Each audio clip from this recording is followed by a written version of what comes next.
Live from the 2019 NAGAAA Cup Invitational in beautiful Denver, Colorado, this is the start of our coverage, or the resumption of our coverage in the 2019 NAGAAA Cup is brought to you by Coors Light, the world's most refreshing beer. For those who thirst for more, Coors Light is colder, cleaner, and crisper. Coors Light, the world's most refreshing beer.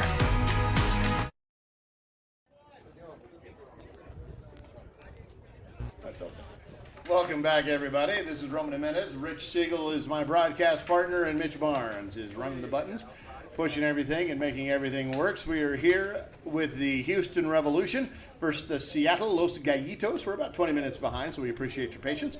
If you are watching on Facebook or YouTube, we want to know who you're rooting for. Are you a Revolution fan or are you a Los Gallitos fan? We want to know, so you can just mark that off in the comment section there on Facebook. This game is brought to you by All American Athletics, the official bats and uniform sponsor for NAGAAA. A3 has been a great partner for NAGAAA, and they could be a great partner for you. Check out All American Athletics at allamerican-athletics.com. Well, Rich. Yes. We got a game. We have our net game. It's starting at 121. When did we get behind? We didn't get behind. The tournament got behind. So let's just make that clear. The tournament got a little behind. Here's Nate Bland leading off for Houston, and he gets a base hit to right field, and that's how the game starts for the Revolution. The Revolution has played 3 games today. They went 1-2. They lost to the Orlando Unicorn A-Team 28-8. Lost to the Tulsa Smoke 18-17, and then defeated the San Francisco Quake 26-11. And then the Los Gallitos, as this next pitch is a little low for a ball, the Los Gallitos lost both of their games.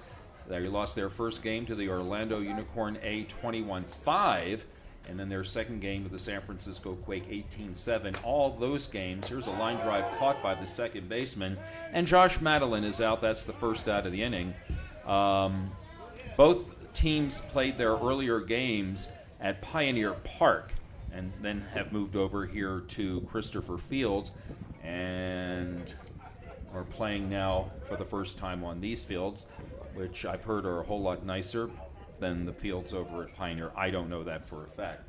Here's Steven Lopez. He hits a ground ball up the middle, past the pitcher, and into center field for a base hit. And runners at first and second for Houston.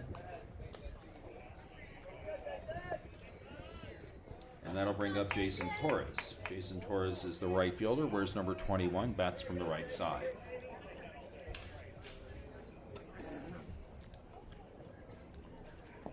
The pitcher for Seattle is Gunter. Jeffrey Gunter wears a helmet, as you might expect, as most of them do, and he walks Jason Torres on 3 pitches, and so the bases are loaded for Houston. Bland at third, Lopez at second, Torres at first, and Lou Mickley, the shortstop, will bat now. First pitch to him is outside for a ball.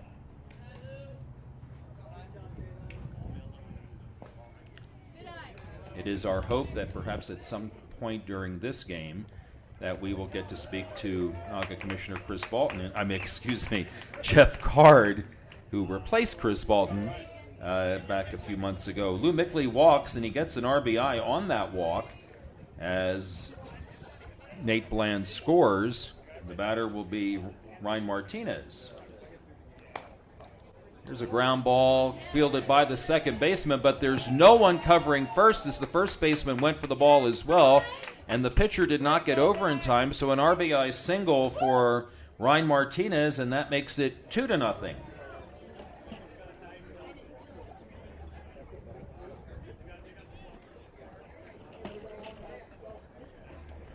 Stephen Whitehead, the Houston pitcher, bats with the bases loaded. There is one out, and Stephen Whitehead takes the pitch right down the middle for a strike.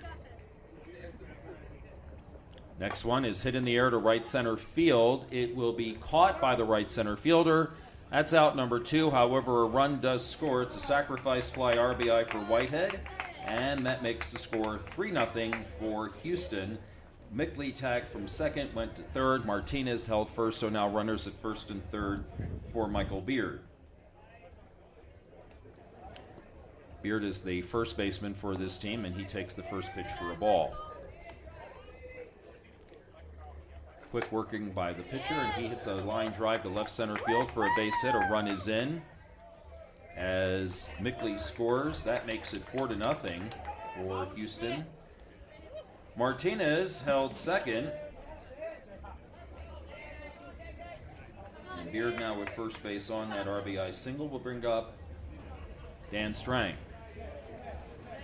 Strang is the left center fielder for this team. He takes the first pitch for a ball.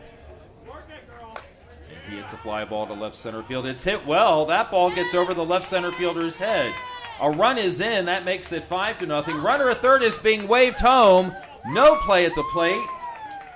Beard scores, Martinez scores, and it's now 6-0. That ball had a little bit of carry to it and easily went over the left center fielder's head.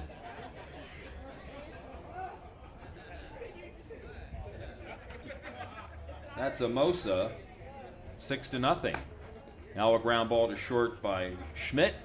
On to first, and the inning is over. 6 runs for Houston here in the top of the first.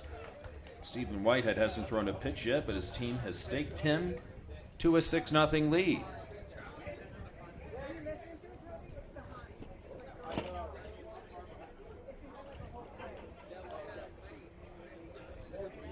We are here at Christopher Fields, technically in Westminster.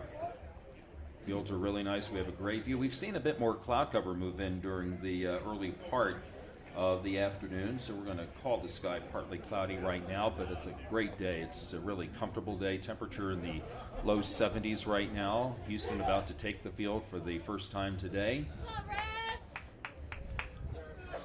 Their left fielder is Ryan Martinez, and left center Dan Strang, and right center Eric Schmidt. In right field Jason Torres. On the infield at third base Steven Lopez. The shortstop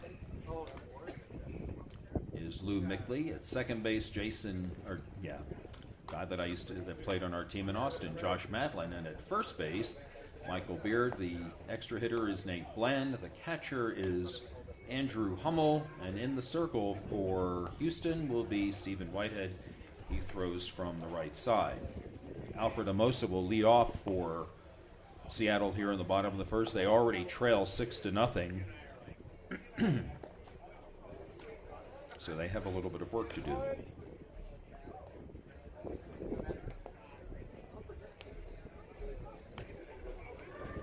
And Amosa steps in. Jonathan De La Cruz will bat second. First pitch is a strike.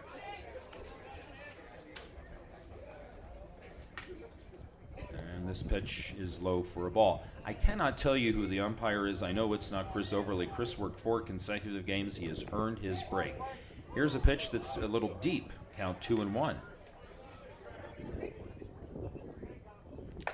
And a grounder to short. Bobbled by the shortstop. He has no play. He'll throw to first, but too late. And so the leadoff batter reaches. That's Amosa. He's a...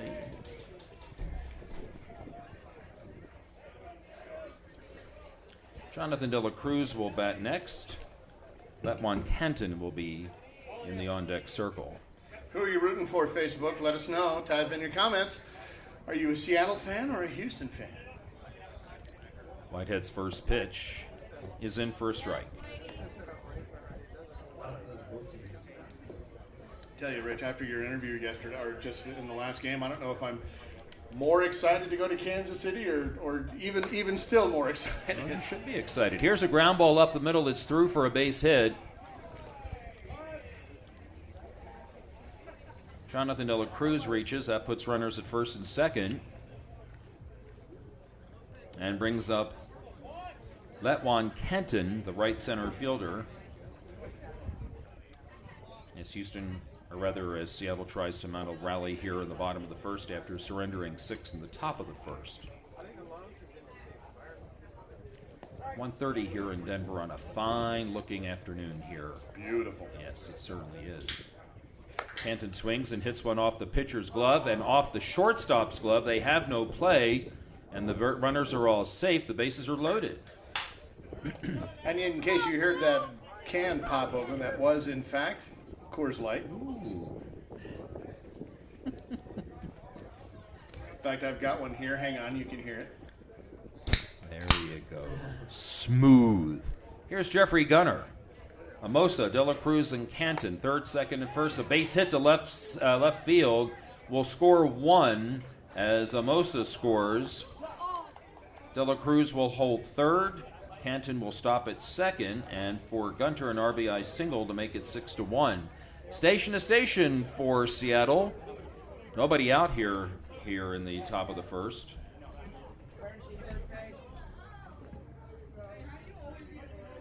And here is Christopher Weber.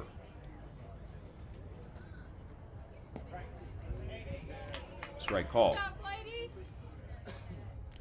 Next one to him is way, way short. 2 balls and 2 strikes. Whitehead working quickly, throws inside ball 3. He's in danger of walking in a run. Here's a swing and a grounder to short. They'll go to second for the force there. On to first. Safe. A run scores. It'll be an RBI force out as De La Cruz crosses the plate. Canton stops at third. Gunter is forced at second. That's the first out of the inning. And we'll bring up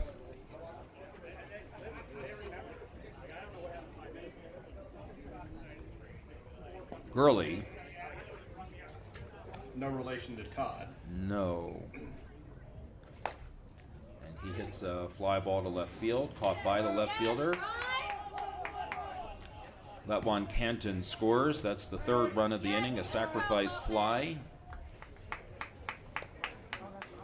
And that makes it 6-3.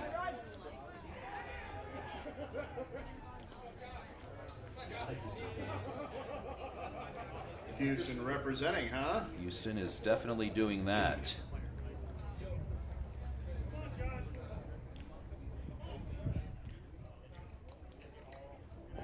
Joshua Magallanes, the batter. Is that what you settled on? That's what I settled on. Here's a line drive to right center field for a base hit. I wasn't sure on that one.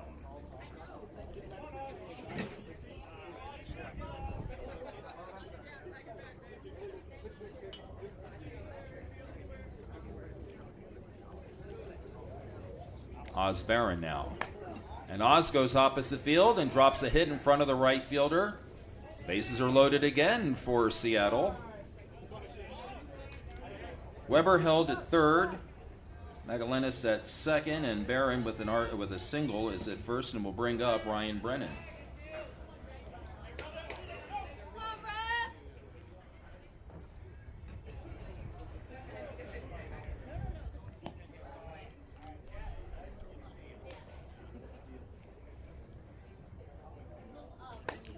Here's a pop-up on the infield, caught by the third baseman, and that is the inning. 3 runs scored, 3 left on base, and our score after 1 is 6-3. We would like to take a moment to thank the over 3,200 people who have watched our coverage so far this morning and into the afternoon. Thank you for supporting us with your viewership, and with all of those of you who have commented and shared, we appreciate it. Please continue as we've got more softball coming up. This game is sponsored by All American Athletics, the official bats and uniform sponsor for NAGAAA. A3 has been a great partner for NAGAAA, and they could be a great partner for you. Check them out online at All American Athletics at allamerican-athletics.com.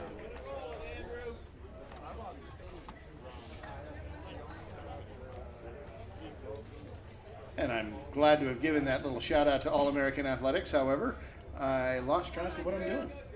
This is our 5th game of coverage today, so that means that this game is brought to you by AD Star, your one-stop shop for balls and equipment. Check out the official ball sponsor for NAGAAA at adstarr.com. I realized that here's an overthrow to first base by the shortstop, and so the leadoff batter Andrew Hummel will take second base too, and he is the lead runner here to start the top of the second. Did that ball go out of play? Is that what happened? It did go out of play, yes. So the rule on that is that the two bases are awarded based on, or bases awarded based on where the ball leaves the hand. So if the runner has not yet gotten to first, then he gets first and then second. If he had already crossed over first, however, and the ball got out of play, well, then he'd get third because that was when the ball left his hand. Thank you for that. Here's Nate Bland hitting another base hit, this time to right center field. Hummel will hold at third base. First and third for Houston in the top of the second, and nobody out.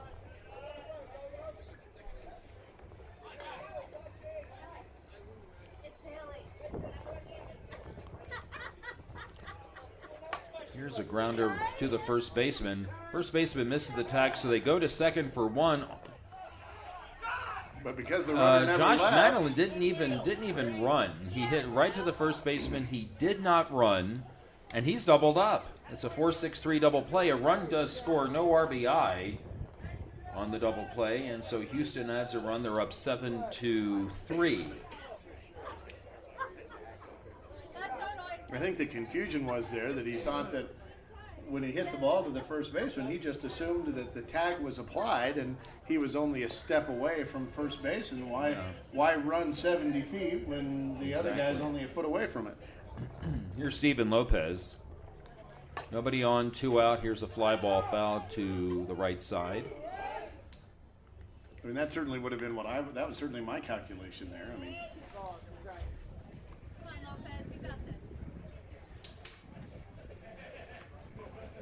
next one, swung on, hit to left field. And the outfielder, that's the left fielder, he makes the catch. And the inning is over.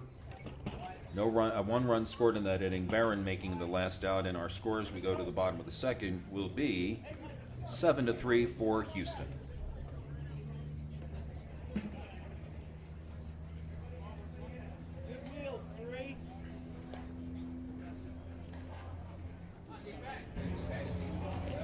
So after scoring 6 in the top of the first, Houston comes back and adds a run in the top of the second. Seattle will get its second bat. They had 3. Their first 3 batters scored, had the bases loaded, and then Ryan Brennan popped out to end the first inning. And so we'll go in the bottom of the second, and the leadoff batter will be John Ullman.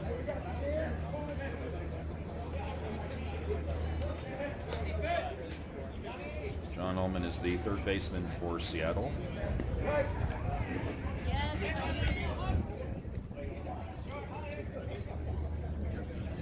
He swings and he hits one down the third base line. It's a base hit. And the leadoff batter on for Seattle to start the bottom of the second. Hit that just to the right of the Houston third baseman, Steven Lopez. Do you know who that umpire is? I do. I recognize him, but I don't know what his name is. I know he's from Atlanta. Okay. Here's a weak ground ball back to the pitcher by the leadoff batter, Mimosa, and they get a force at second base. Whitehead on to Josh Madeline, and that's out number 1 here, and the batter will be Jonathan De La Cruz. De La Cruz got a base hit his first at bat and scored their second run.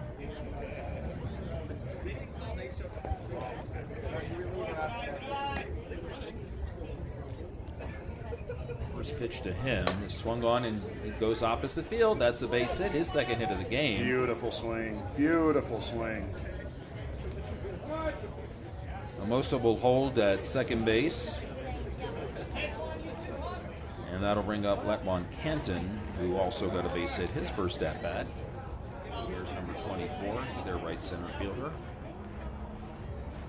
Bats in the number 3 position. He bats with runners at first and second and 1 out.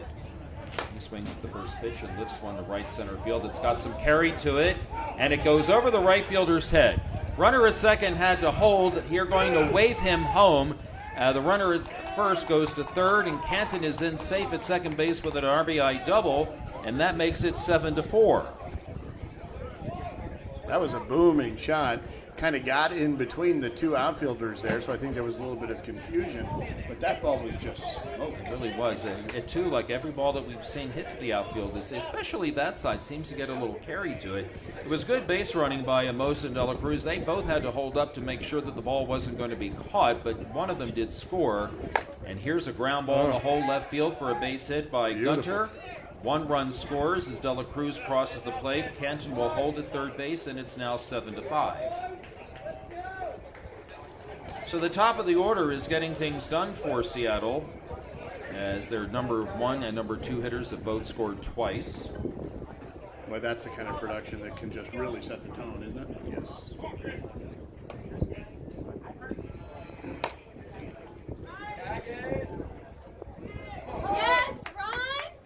Here's the sacrifice flying an RBI. This is off the bat of Gunter. It's hard, I'm going to admit this. For me, it's hard for me to read some of the numbers on their jersey. The font is that was hit by a fun font. Yeah. Okay, that ball was hit by Weber. This is Garley. I'm hoping I'm getting his name right because his. If you look up here, I'm not finding his name, so I'm hoping that Garley is correct, and he's now at ball 2.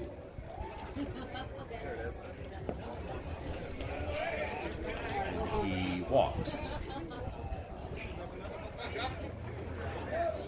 What number was that? 31.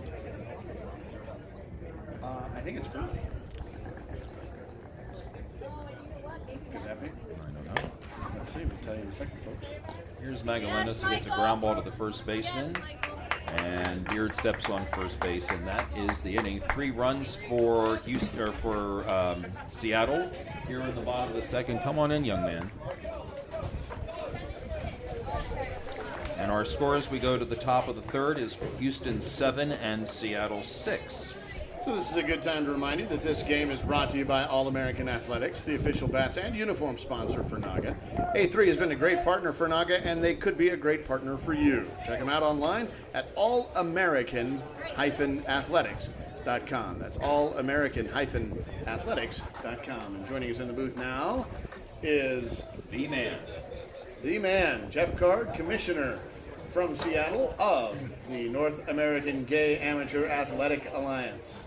Good afternoon, Roman. Rich, good to be with you guys today. You are with about 3,200 people today so far, as that is our total online viewership so far this morning into this afternoon, and we still got another game to go. Yeah, this has been great. Just watching this throughout the day, this has been a dream of mine to be able to bring this to a NAGAAA event for several years. Rich and I actually talked about this in, was it 2013? In Washington. Yeah, and here it is. The day is finally upon us. Really especially thankful and appreciative for Cloud Sports Network, Roman, for bringing this, making this possible for us. I think the reception we're getting so far today has just been fantastic. Well, I think I speak for just about every man alive when I say, Jeff, that anyone who can make yours and Rich's dreams come true is indeed an opportunity worth taking. I'm not sure what to do with that, Roman. You know, when that Roman, there's no filter. Which is what you want to have behind a microphone.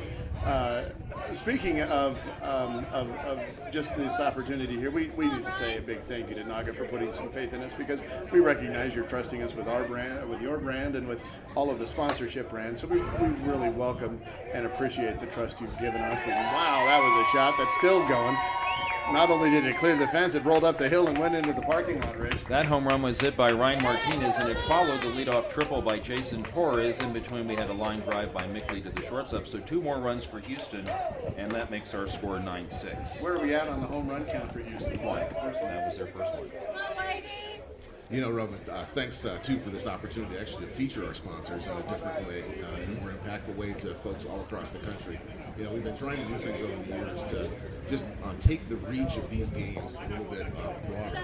You know, we introduced mygsws.com as in 2012 in Minneapolis and Twin Cities for that World Series.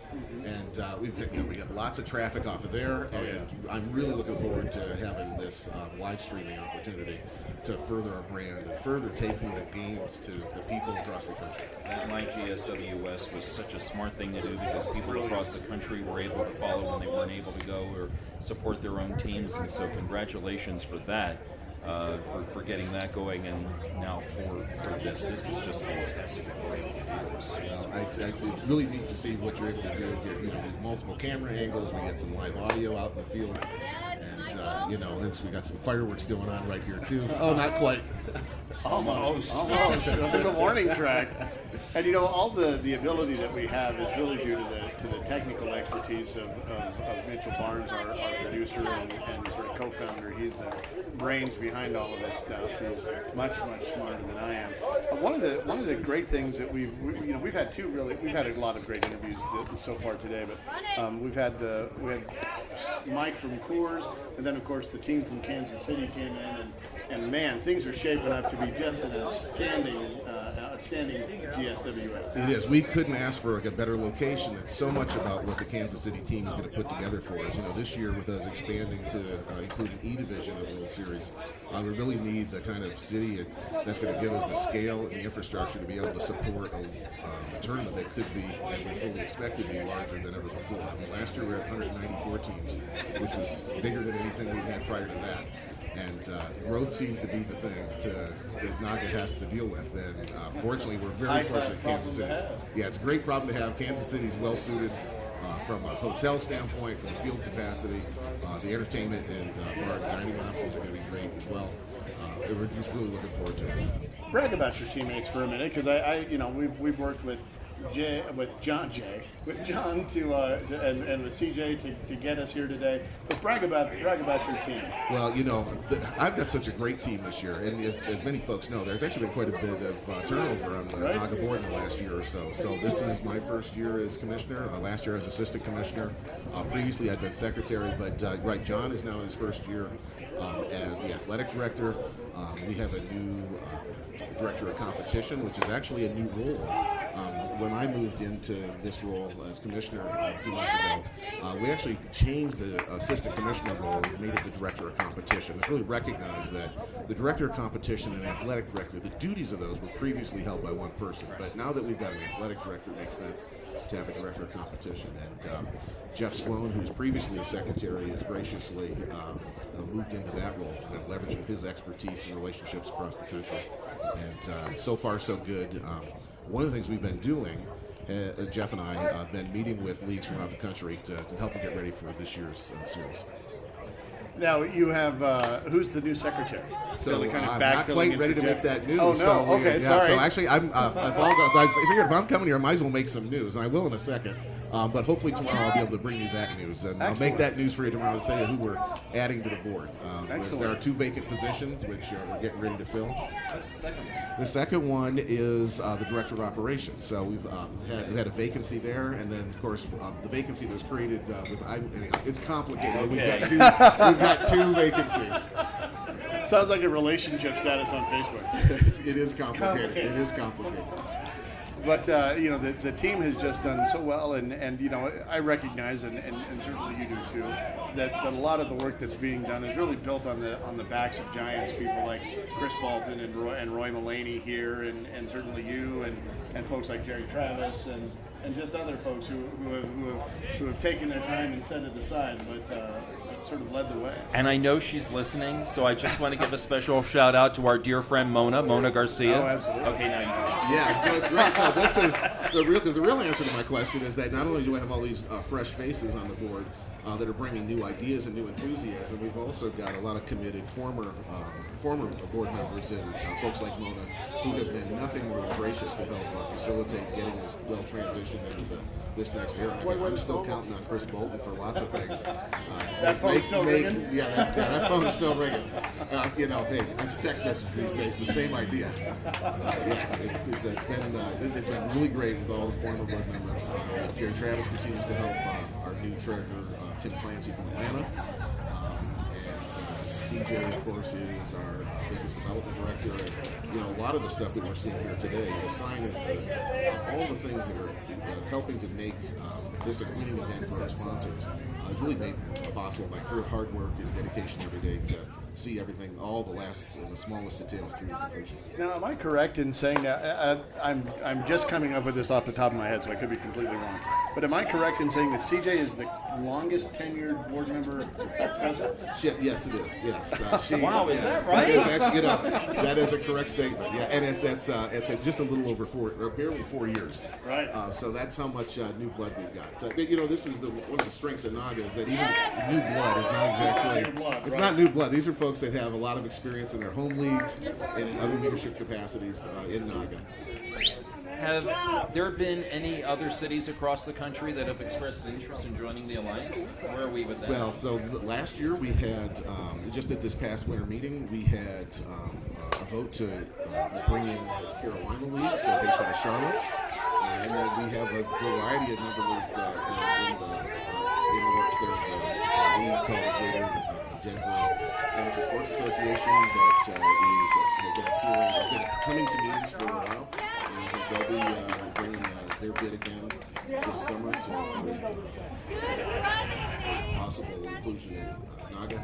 We've got another league in the Carolinas. I think Raleigh is also considering joining us as well. So there seems to be no growth. More teams coming to the World Series, more associations joining NAGAAA. It's a good problem to have. Real quick, before you ask him your next question, we just had a 2-run inside the park home run hit by Nate Bland that scored Andrew Hummel, who had singled, and now here's a base hit, and go ahead. To piggyback on that, I have thrown many pitches to Nate Bland, and I think all of them have gone for extra bases.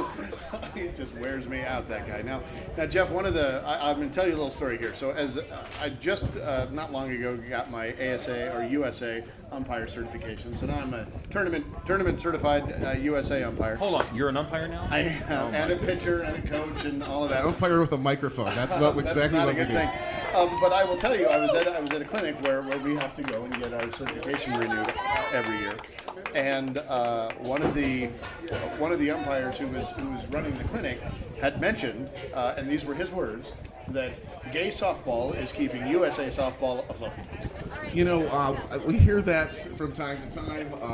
I do know this, that softball is an evolving sport that has a demographic that's just changing, and the element that NAGAAA brings in the community, the gay community does, that brings to softball, is I think different than what you see in a lot of other associations. Where we were prepping the folks here in Denver at this site, Christopher Fields, about what to expect this week, and we had to relay to them that just about every city we go to, every tournament we have, we get positive reinforcement from the folks that run the facilities about what a great community we are. Oftentimes we hear that during championship games, the only people that'll be watching the games are the friends and family of the participants in the two games. That's just not the case with us. The fact that we've been able to create this community with NAGAAA, that it's a community. It's not just a sporting event. I think that has been a big contributor to what's made NAGAAA so successful, and what attracts so many people to want to apply their time and talent to it.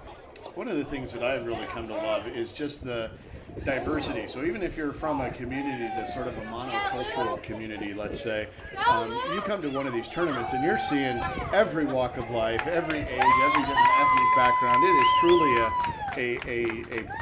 a dinner plate of diversity.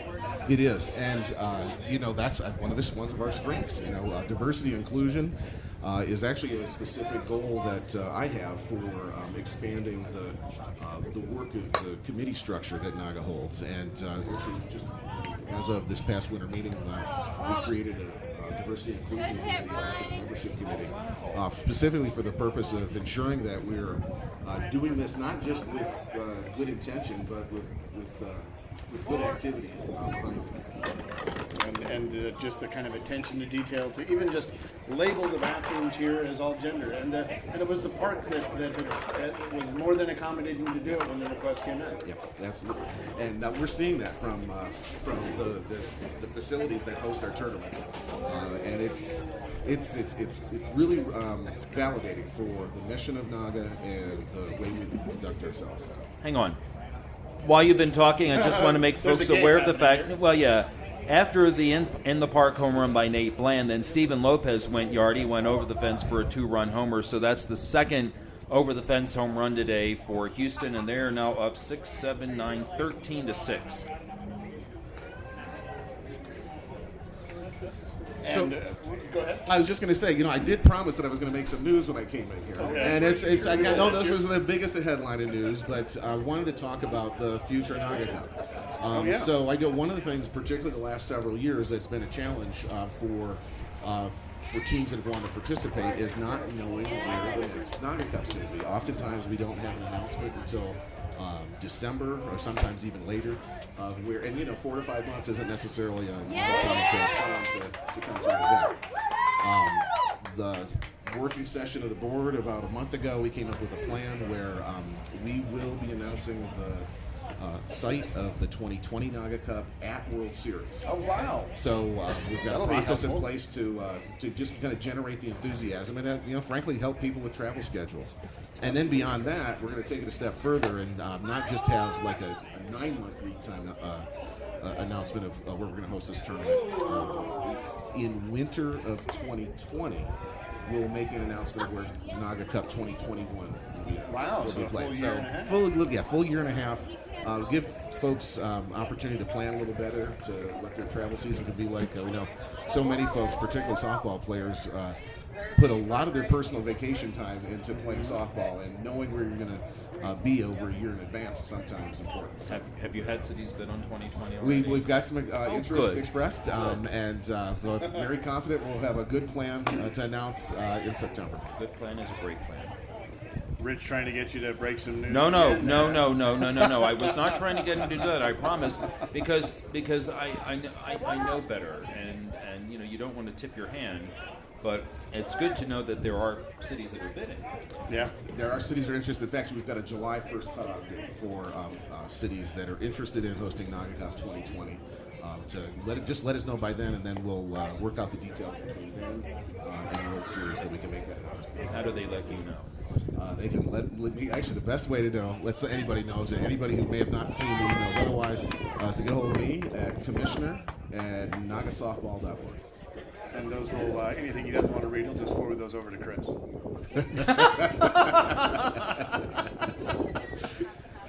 Now we know that the NAGAAA World Series, the Gay Softball World Series, will be held in Kansas City this year, and we talked about that. And I'm just as excited about where it's going to be next year.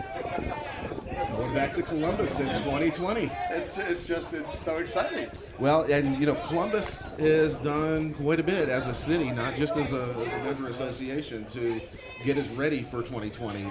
They are in the process of converting all of their fields into turf infields.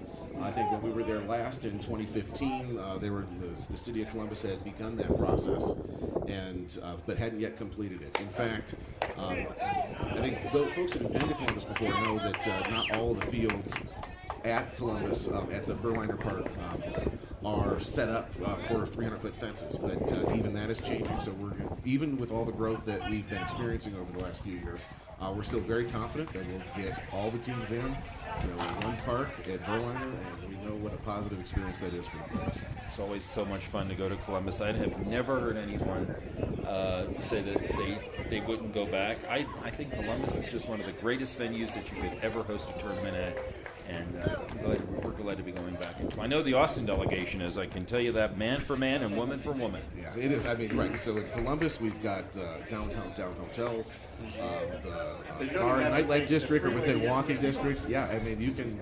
Yeah, it's everything is so close. Yeah, that's one of the nice things about it, and I'm so looking forward to the downtown hotel experience that they have at Kansas City as well.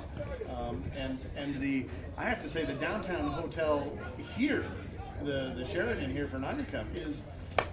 That downtown area in downtown Denver is vibrant and alive, and it's so much more than I had thought it would be. It is, and I think this is part of our selection of Brink coming to Denver was based on the fact that not very many players have played softball from out of division teams across the country, and we had some wonderful hosts, players from the Denver Sticks that helped us put this plan together, and they've been nothing but fantastic hosts and outstanding in helping us get everything planned and organized. Now, this was one of really sort of the only time that NAGAAA has actually put on the NAGAAA Cup. It is, and this is we actually did not receive a bid for a bid city from one of the member associations, and without that, again, these guys from the Denver Sticks stepped up and said, hey, why don't you bring it to Denver? We'd be happy to host you and make it happen. And one of the things we're trying to do is to make NAGAAA Cup an exciting and compelling event for the players. And because so many people have not been here before, and it does have such a great reputation of being a gay destination, it made a lot of sense, and the feedback we're getting so far is fantastic. Well, we appreciate you taking the time. Any shout-outs you want to give that you haven't yet? There might be a few folks from Seattle listening. Since we're watching a Seattle game, it's like, Jeff, you can at least acknowledge that you used to play for the team that's on the field out there. Actually, last year at this time, I was playing catcher for the Gallitos. And, now, would you care to tell us what Gallitos means? I believe it stands for the Roosters, which may have a certain, other casual interpretation, which may or may not be written on their hats. I thought I had you with that one. Well done. That is a true politician. That is. If you're going to end an interview, that's the way to do it. Well done. Thank you, Jeff. Thank you so pleasure. much, and thanks for the guys. dream of getting something like this to happen. Yeah. 6 years. You keep the dream alive, and here we are doing this, and it's just a great joy to be able to broadcast this and have people across the country know more about what we're doing. So thank you. Thank you, Roman. Thank you, Rich. Thank you, Mitch. And one more shout out to my friends in Seattle. So I'll look forward to talking to you guys Hello, again tomorrow. Seattle. Jeff loves you. I do. All right. Thank you, guys. Thanks so much. So that was Jeff Card, NAGAAA Commissioner, who took a few minutes to hang out with us today. And his team of record is on the field right now, as he has to work this weekend, so he doesn't get to play with them. Ryan Brennan leads off here in the home half of the fifth inning and hits a ground ball to shortstop. The play to first is late, and so a leadoff runner for Seattle. There's just no margin for error there. That ball bobbed a little bit, but with his speed, he was able to beat out the throw because his first shortstop recovered nicely. 13-7 our score. No runs were scored after that two-run homer over the left field fence by Stephen Lopez. Here's another ground ball to shortstop fielded by the shortstop, who is. The throw to second base is not in time, so fielder's choice. I've lost my sheet that has the yellow sheet. I have it. The shortstop that is making those plays is Magallanes. Joshua Magallanes. He's gone deep in the hole twice. So runners at first and second with nobody out. Check that. That's the shortstop for the Gallitos. The shortstop for the Houston Revolution is Lou Mickley. Come on, Whitey. And that is who. My bad. Rich is only as good as the information he's given.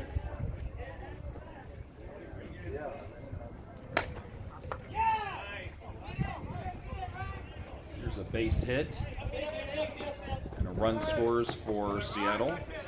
Now, Rich, we're That's Brennan. Brennan just scored on the base hit by Mosa. And the batter is going to be, I can't read this number again, 22. 22.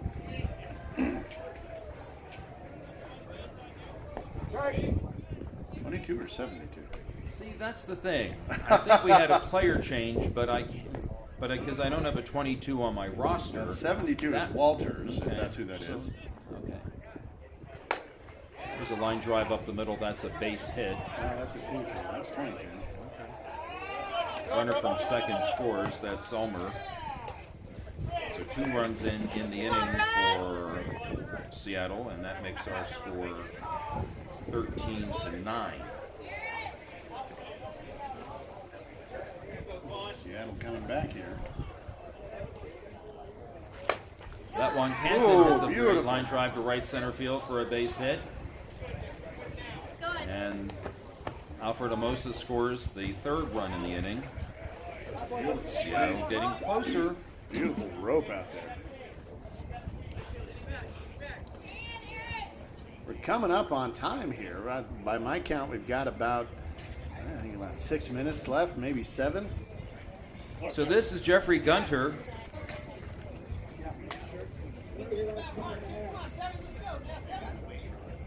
(13-10). Gunter is the tying run. All right, ladies. And the on-deck hitter is going to be Weber. Excuse me. Here's a line drive to left field for a base hit.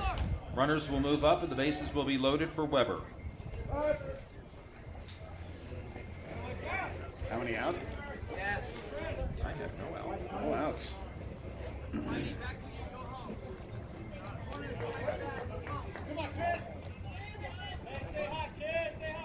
on, Rex. Runner at third base is wearing number 22. And here is another base hit to left field. 22 will score. And so will Letmon Canton. 5 in the inning. So the tying run out there is sitting on second base, and if they score, the tying run will be brought to you by Right Choice Promotions. We'll see. That's the tying run out there. That's the tying run. Here's a ground ball up the middle. That's through for a base hit. Runner scores easily. No play on him. So that tying run was brought to you by Right Choice Promotions. Whenever you need a merchandise run, check them out at rightchoicepromotions.com, the official merchandiser for NAGAAA. This is a 6-run inning now for Seattle. They've tied the game and they still have nobody out. Runners at first and second. The batter is Joshua Magallanes. First pitch to him. He goes after one and hits a base hit, seeing eye base hit to right field. They'll send, no, they will hold the runner. Now they have to send him, and he'll score. That's Weber. He scores. That's the 7th run in the inning. Seattle has taken the lead. Garley stopped it. Well, Garley kept running, which is why Weber had to start running, and Garley went to third. He's at third base. Magallanes kept running, and he's at second base, and now it's second and third with nobody out. And Oz Barron will be the batter. And they're going to talk it over there, Rich. They're going to have a chat. This game has gotten away from them a little bit. They're just going to come back, give each other a little support, show each other a little bit of love. That's a great thing to see. Coming together.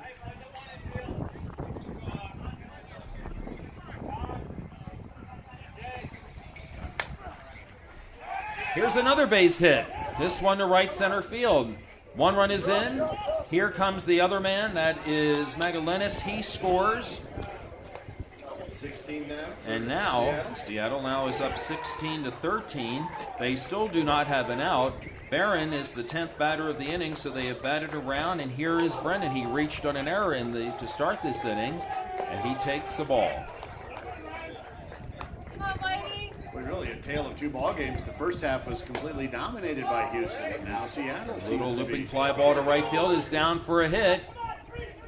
Here's Barron taking the turn at second. He's on his way to third. And it's first and third with still nobody out. Torres came in on the ball. I don't know whether he got his glove on or not. He seemed to hesitate a little bit, and that allowed the ball to drop in front of him. It brings up Ullman. Come on, lady. And here's the first pitch to him, and he gets a base hit. This one into left field. A run is in as Oz Barron scores. 1, 2, 3, 4, 5, 6, 7. Everybody that has batted this inning has scored, so that's 10. It is still now first and second with nobody out. We go back to the top of the order with Alfred Amosa. And here's a fly ball hit deep to left field. However, it stays in the park. There'll be a tag at second base, and he goes to third. That's Brennan. That's the first out of the inning. A deep fly ball hit by Alfred Amosa. That's out number 1. Ullman held at at first. That ball was caught by Martinez. And here is the batter who we can't identify, but he wears number 22. He hits a ground ball to second. Second baseman to the shortstop for 1. On to first, not in time. Another run will score as Brennan crosses the plate. That's the 11th run of the inning. That makes it 18-13.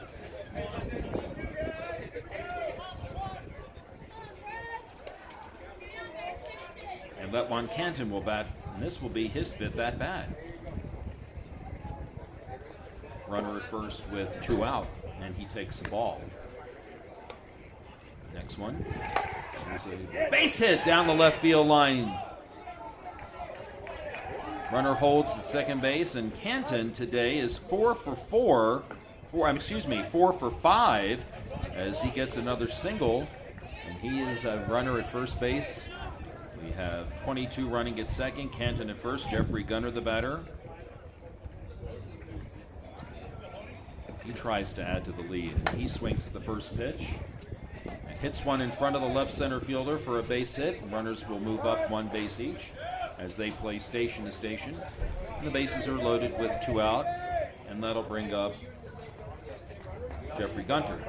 4 minutes. Excuse me, bring up Christopher Weber. 4 minutes. 4 minutes? Yeah. Well, okay. Seattle is the home team in this game. Weber takes the first pitch for a ball. Swing, and he hits a ground ball off the third baseman's glove into left field for a base hit. 2 more runs will score.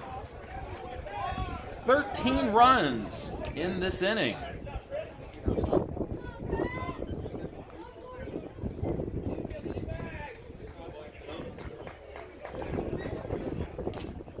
Runners at first and second.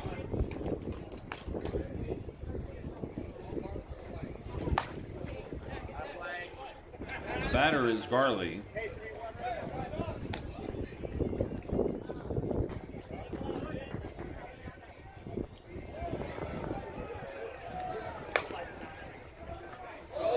There's another base hit to left center field, and another run will score. There would have been a play at the plate, but the ball gets by the catcher. That allows Gunter to score. Weber on his way to third. The ball is thrown away. Weber is going to try to score. We don't have a play at the plate. The throw is wide. Weber scores, and on the play, Garley goes all the way to third.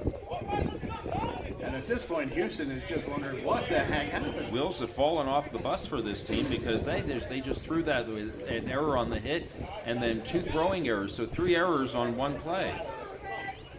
And that tells you the ebb and flow that this game can give you because, again, the first 5 innings seem just downright dominated by Houston. Yes, exactly. And this inning started. Here's Magallanes with a fly ball to left center field. The ball is caught. And mercifully for Houston, the inning is over. 1, 2, 3, 4, 5, 6, 7, 8, 9, 10, 11, 12, 13, 14, 15 runs in that inning for Seattle. And they are up now 3, 6, 7, 22 to 13. That was a huge inning, and this will likely be the last half inning. So with Houston coming up now, this will really be their sort of last chance for the Revolution to get back in front in this game. And if they do, then they'll have to defend. Because, of course, Seattle is the home team, so we'll see. If you're tuning in now, wondering where the heck is Quake and Orlando Unicorns, that'll be our next game coming up. That's our 2 p.m. game. It'll probably come on at about 2:20-ish, I'd say. Eric Schmidt will lead off for the Revolution here in the visitors' half of the 6th inning. First pitch to him is inside for ball 1. Hello, Seattle. Your team just had a great inning. Next pitch goes outside, and the count is 3-1. There's a swing and a fly ball to left center field, actually more in center field, and a leaping catch made by Oz Barron. It was played perfectly. They were actually playing this guy to hit to the opposite field, and Barron was positioned perfectly. That's the first down, and it'll bring up Andrew Hummel. They've got that same catcher position out there, too. Here's a fly ball to left center field. It's shallow, and good effort by the shortstop. That is Lou Mickley, but the ball just beyond him, and that will fall. We'll give him a base hit.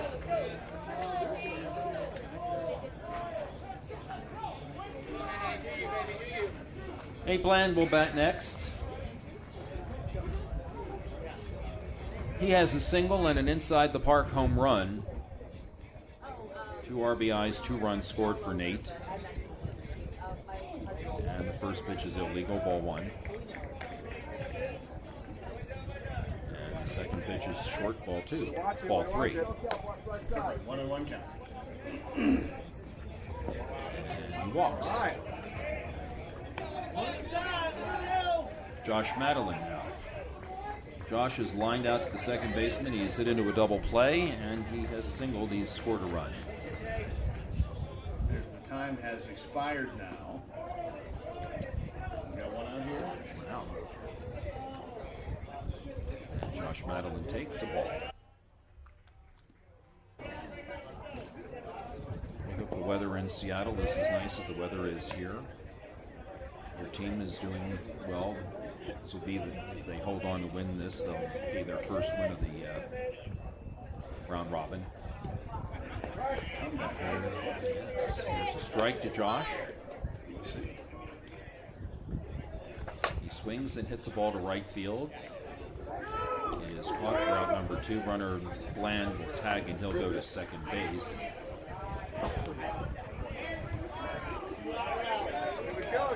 Brennan made the catch, and here is Stephen Lopez. Again, this game. Oh, sorry. Go ahead. Again, this game is brought to you by All American Athletics, the official bats and uniform sponsor for NAGAAA. A3 has been a great partner for NAGAAA, and they can be a great partner for you. Check them out online at allamerican-athletics.com. In Lopez's last at bat, he hit one over the left center field or the left field fence. He hits a grounder to third. On to first we go, and that ends this half inning. And that's the ball game. Indeed, the ball game. Final score in our game is going to be Seattle 22 and Houston 13. We'll be back for the San Francisco Quake versus Orlando Unicorns in just a minute. So we will end our coverage and then resume right back again. So for Rich Siegel, Mitch Barnes, I'm Roman Jimenez. You're watching the Cloud Sports Network on the NAGAAA social media channels. We'll be back after this.